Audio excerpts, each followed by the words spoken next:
যুদ্ধবিরতির মধ্যেও লেবাননে হামলা অব্যাহত রেখেছে ইসরায়েল। সবশেষ দক্ষিণ লেবাননের নাবাতিহ শহরের আল ফাওকার গান্দুর হাসপাতালকে লক্ষ্যবস্তু বানানো হয়েছে। বৃহস্পতিবার চালানো ওই বিমান হামলায় হাসপাতাল ভবনের ব্যাপক ক্ষয়ক্ষতি হয়েছে বলে খবর পাওয়া গেছে। এ সময় ইসরায়েলের উত্তরাঞ্চলের আভাসদিম ও ইরওয়ান এলাকায়ও বিমান হামলার সতর্কতামূলক সাইরেন বেজে ওঠে।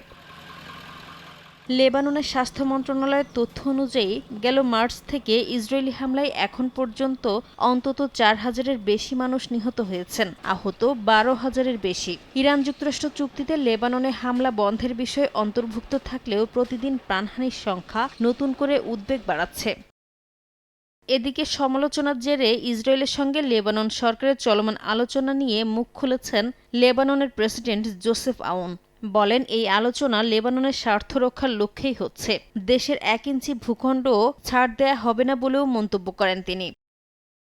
এমন পরিস্থিতিতে ব্রিটিশ ও পাকিস্তানি প্রতিনিধি দলের সঙ্গে বৈঠক করেছেন লেবাননের সেনাপ্রধান জেনারেল রুডলফ হাইকাল। এতে নিরাপত্তা পরিস্থিতি, কাঠামোগত চুক্তি বাস্তবায়নের অগ্রগতি এবং লেবাননের সেনাবাহিনীকে আরও সহায়তার বিষয় নিয়ে আলোচনা করা হয়। একই সময়ে বৈরুতে পারস্পরিক সার্বভৌমত্ব, ভৌগোলিক অখণ্ডতা এবং একে অপরের অভ্যন্তরীণ বিষয়ে হস্তক্ষেপ না করার অঙ্গীকার করে একটি চুক্তি স্বাক্ষর করেছে লেবানন ও সিরিয়া।